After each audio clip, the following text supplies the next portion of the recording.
according to St. Matthew. Glory to you, O Lord. Now, I have to preface a little bit here.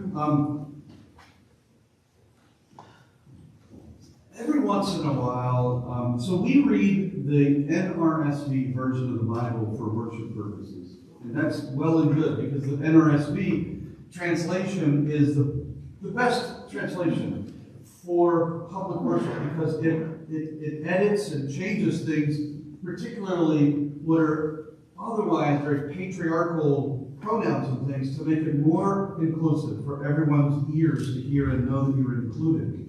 But every once in a while, also, in study purposes, the NRSV, in my opinion, falls short of really grasping what the text is trying to say. This is one of those times. I'd like you to go ahead and read and follow along with the NRSV in your bulletin. I'm going to be reading from the ESV, which is closer to the original language, and it's deliberately closer to the original language than the NRSV. And you'll hear the difference. You'll hear it, okay, as you're following along. So please follow along with me as I read this. And then you'll pick up on the big difference here. After 6 days, Jesus took with him Peter and James, and John his brother, and led them up a high mountain by themselves. And he was transfigured before them, and his face shone like the sun, and his clothes became white as light. And behold, there appeared to them Moses and Elijah, talking with him. And Peter said to Jesus, Lord, it is good that we are here. If you wish, I will make 3 tents here, one for you, and one for Moses, and one for Elijah. He was still speaking when, behold, a bright cloud overshadowed them. And a voice from the cloud said, This is my beloved Son, with whom I am well pleased. Listen to him. When the disciples heard this, they fell on their faces and were terrified. But behold, Jesus came and touched them, saying, Rise and have no fear. And when they lifted up their eyes, they saw no one but Jesus only. And as they were coming down the mountain, Jesus commanded them, Tell no one of this vision until the Son of Man is raised from the dead. The Gospel of our Lord. Praise to you, O Christ.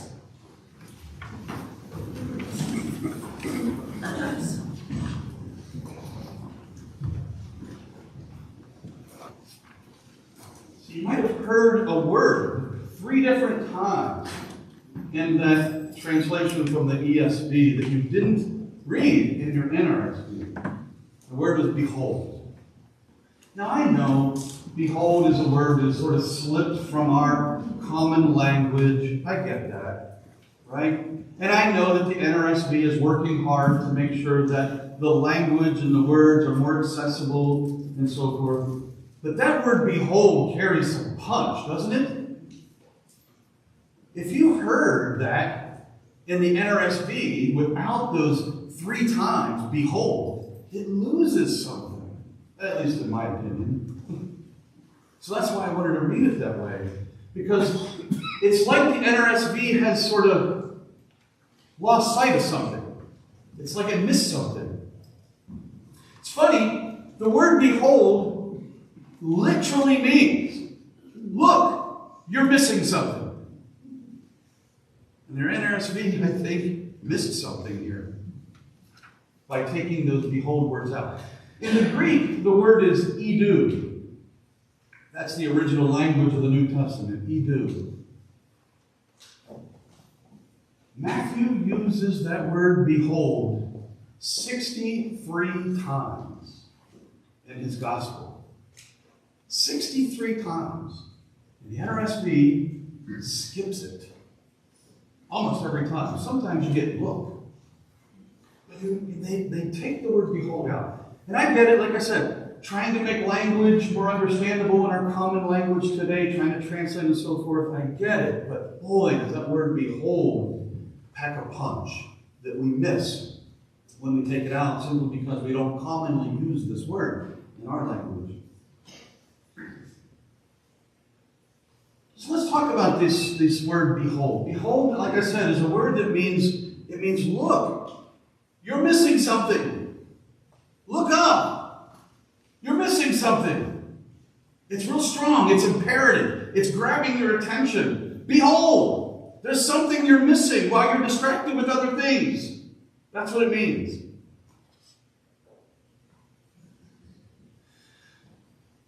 I have to pick on my son. I love you, Elijah, but I got to pick on you here for this. I'll turn the tables on myself in a minute. So if you're watching this video, I'll turn it back on me in a second. If you live with teenagers, you live with people who have things in their ears constantly, and their head like this. You could literally run right into them when you're walking, and they would not even notice or even look up their head. Have you had this happen? Is this just my experience with my son?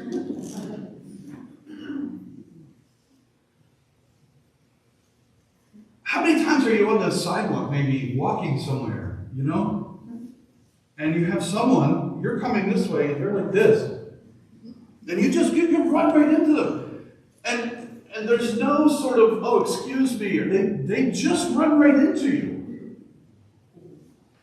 Look up! You're missing something. I wonder how people with this don't walk right into traffic sometimes. Now, I promised on the video, for those watching, that I would turn the tables on myself so that it's fair between me and my son. So, I'm just as much to blame from time to time for being distracted. Are you guys still watching the Olympics? We talked about it last week. You guys still glued to the Olympics? Oh, man. Curling. I had no idea that I love curling until I'm watching these Americans with this rock they throw and it curls and all the strategy of it. The first time I watched it, I didn't even know how the rules were played and so forth, but I'm gotten into it. Now I'm on the Peacock app, and I'm like, show me the latest curling event, right? So I'm watching curling last night. I'm into it. And Daniel's like, oh, curling.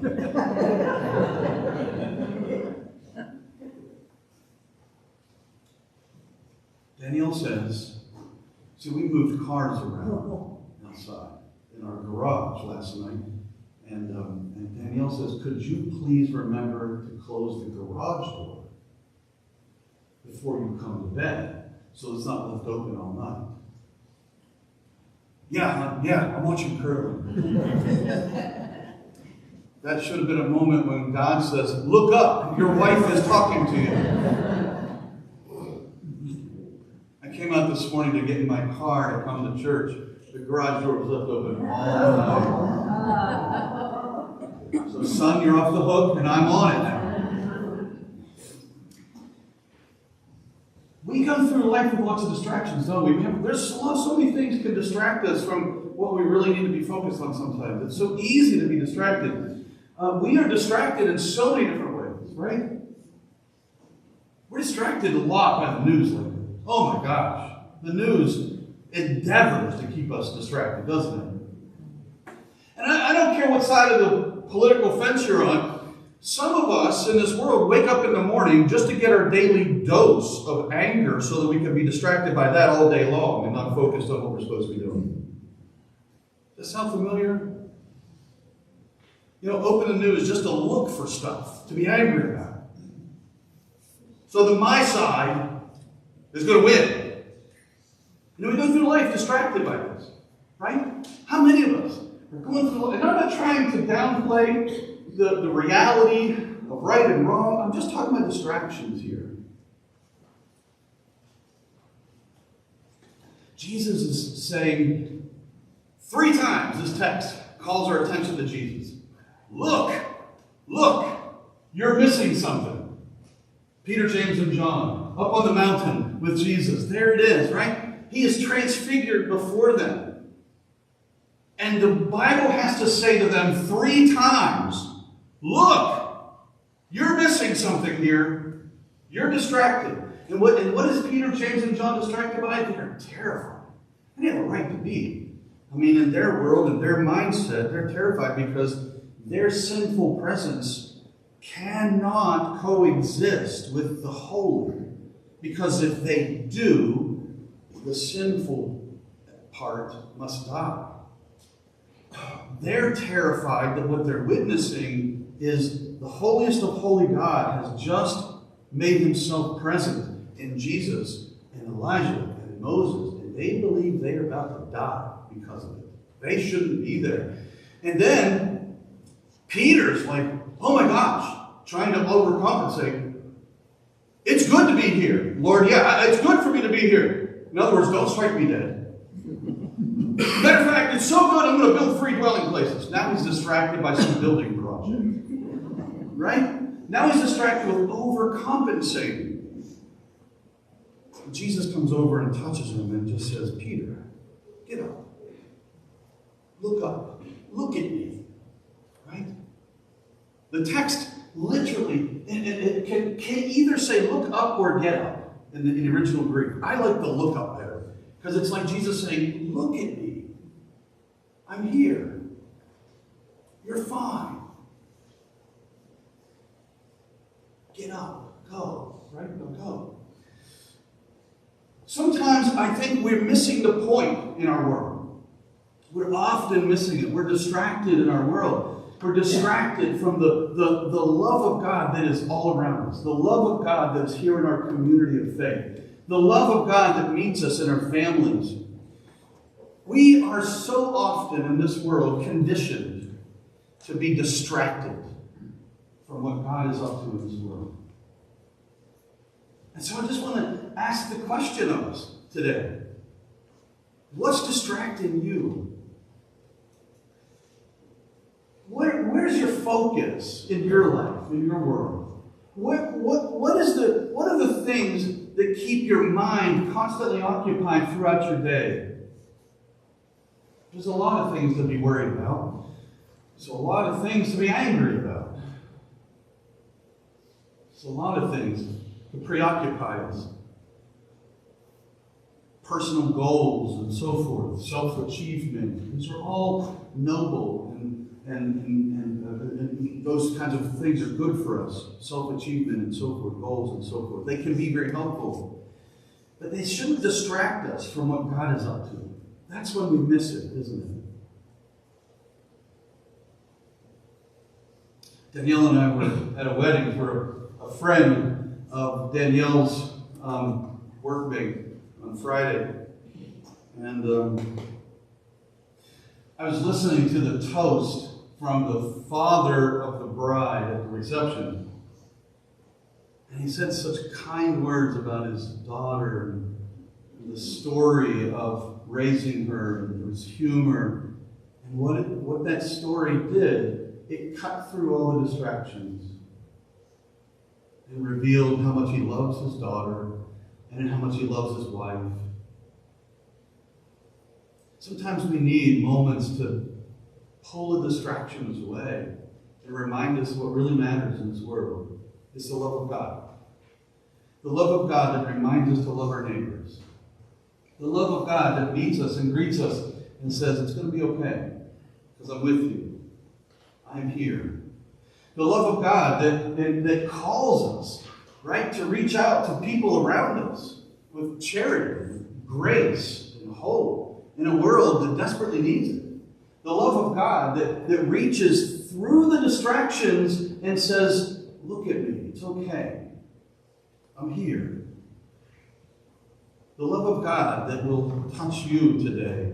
If you bring your fears, if you bring your distractions up here to this altar, and you entrust them to the one who died for you, leave them with him.